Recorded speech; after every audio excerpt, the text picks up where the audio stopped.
अस्सलाम वालेकुम everyone, welcome back to my channel. कैसे हैं आप सब लोग? उम्मीद करती हूँ कि सब बहुत अच्छे से होंगे और नया साल भी इंजॉय कर रहे होंगे। आज का हमारा टॉपिक है वजाइनल डिस्चार्ज। नॉर्मली हर औरत की प्राइवेट पार्ट में से थोड़ा बहुत डिस्चार्ज होता रहता है, जिसे हम वजाइनल डिस्चार्ज कहते हैं। इसको लेके बहुत ज़्यादा कन्फ्यूजन रहती है। किसी टाइम पे ये बहुत ज़्यादा हो जाता है, कम हो जाता है, या अगर इसका कलर चेंज हो जाता है तो जो औरतें प्रेग्नेंट हैं उन्हें भी बहुत ज़्यादा टेंशन रहती है। और अगर कोई औरत मैरिड है और वो कंसीव करना चाहती है तो उसकी भी कन्फ्यूजन टाइम के साथ साथ बढ़ती रहती है।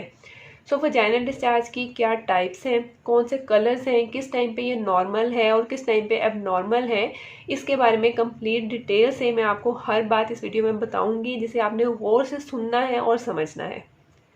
अगर आपका फिर भी कोई क्वेश्चन रह जाएगा तो आप मुझे कमेंट सेक्शन में कर सकते हो। यहाँ पर मैं एक चीज़ मेंशन करना चाहती हूँ कि मैं अपनी कम्युनिटी में हमेशा पोस्ट लगाती हूँ किसी भी वीडियो को स्टार्ट करने से पहले। मतलब कोई भी टॉपिक है तो उसके बारे में मैं आपसे पूछा करूँगी, ताकि आपका अगर कोई भी क्वेश्चन हो उससे रिलेटेड तो आप मुझे वहाँ पर कर सको और फिर मैं वीडियो में उसका आपको आंसर दे दिया करूँगी, ताकि आपको अच्छे से उस चीज़ की समझ आ जाए। और इसके अलावा अगर आप कोई भी चाहते हो कि आपकी प्रॉब्लम के बारे में डिस्कस किया जाए तो आप मुझे कम्युनिटी में कमेंट करके मेरी पोस्ट के ऊपर तो आप मुझे बता सकते हो कि अगर आपका कोई मसला है और आप चाहते हो कि उसके ऊपर मैं वीडियो बनाऊं तो आप मुझे वहां पर कांटेक्ट कर सकते हो। सबसे पहले मैं ये चीज़ बताना चाहती हूँ कि वजाइनल डिस्चार्ज नेचुरल और नॉर्मल प्रोसेस है। हर औरत के प्राइवेट पार्ट में से थोड़ा बहुत डिस्चार्ज उसके पूरे साइकिल में आता रहता है, जिसमें कोई भी टेंशन की बात नहीं होती है। असल में वजाइना को साफ़ रखने के लिए और हेल्दी रखने के लिए ये डिस्चार्ज बहुत ज़्यादा इंपॉर्टेंट होता है। इसके अलावा वहाँ पे कुछ अच्छे बैक्टीरिया होते हैं, या हम ऐसे कह सकते हैं कि कुछ अच्छी फ़ौज होती है जो बाहर की चीज़ों से वजाइना को प्रोटेक्ट करती है, उसकी हिफाजत करती है और उसके अंदर के माहौल को अच्छा बनाती है। अगर आपका डिस्चार्ज वाइट है, क्रीमी है या ट्रांसपेरेंट है और आपको किसी भी तरह की इरिटेशन नहीं हो रही है या फिर कोई और मसला नहीं है तो ये बिल्कुल नॉर्मल होता है। लेकिन इसकी अमाउंट और क्वांटिटी आपके पूरे साइकिल में तब्दील होती रहती है। मतलब कि किसी टाइम पर आपको हो सकता है बहुत ज़्यादा डिस्चार्ज है और किसी टाइम पे बहुत कम डिस्चार्ज हो और स्टिकी हो, और ये भी हो सकता है कि पीरियड से कुछ टाइम पहले 1-2 दिन के लिए आपको डिस्चार्ज ना हो।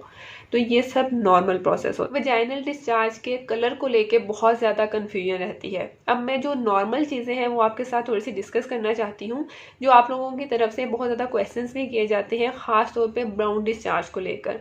तो मैं ये चीज़ मेंशन करना चाहती हूँ कि ब्राउन डिस्चार्ज अगर आपको पीरियड से कुछ टाइम पहले होता है और उसके बाद पीरियड स्टार्ट हो जाते हैं, या फिर आपके पीरियड्स एंड होते हैं और उसके बाद भी आपको थोड़ा सा ब्राउन डिस्चार्ज होता है, तो इसमें कोई टेंशन की बात नहीं होती है। ये नॉर्मल होता है, क्योंकि हमारी बॉडी में, हमारी वजाइना में कुछ ओल्ड ब्लड होता है, पुराना ब्लड पड़ा होता है, जो कि हमारी बॉडी को लीव करता है, छोड़ता है। उसकी वजह से डिस्चार्ज के साथ थोड़ा सा ब्राउन कलर का ब्लड आ सकता है।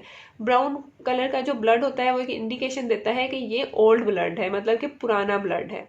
देन आपने एक चीज़ का ख्याल रखना होता है कि अगर आपको ब्राउन डिस्चार्ज आपके साइकिल के, मतलब कि जो पूरा माहवारी का आपका महीना था, पीरियड्स एंड हो गए, उसके बाद जब आपके नेक्स्ट मंथ के पीरियड्स आने हैं, तो इस पूरे साइकिल में अगर तो महीने के दरमियान में आपको कभी हल्का सा ब्राउन डिस्चार्ज होता है और वो रुक जाता है, मतलब थोड़ी देर के लिए हुआ और वो रुक गया, तो ये हो सकता है कि आपका ओवुलेशन का साइन हो, मतलब कि उस दिन आपका अंडा निकलेगा आपकी ओवरी में से। तो इसमें भी आपने टेंशन नहीं लेनी है, क्योंकि ये वक्ती होता है, थोड़ी देर होने के बाद ये अपने आप ही ठीक हो जाता है।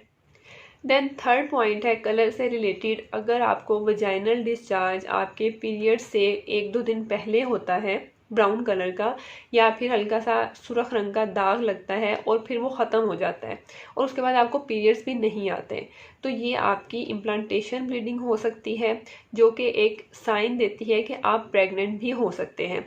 लेकिन उसके आपको इस ब्लीडिंग के तकरीबन 4 से 5 दिन के बाद आप प्रेगनेंसी टेस्ट करते हो, आपके पीरियड्स भी मिस हो चुके होते हैं, तो आपका प्रेगनेंसी टेस्ट भी पॉजिटिव आ जाता है। कंसिस्टेंसी आपके पूरे साइकिल में बदलती रहती है।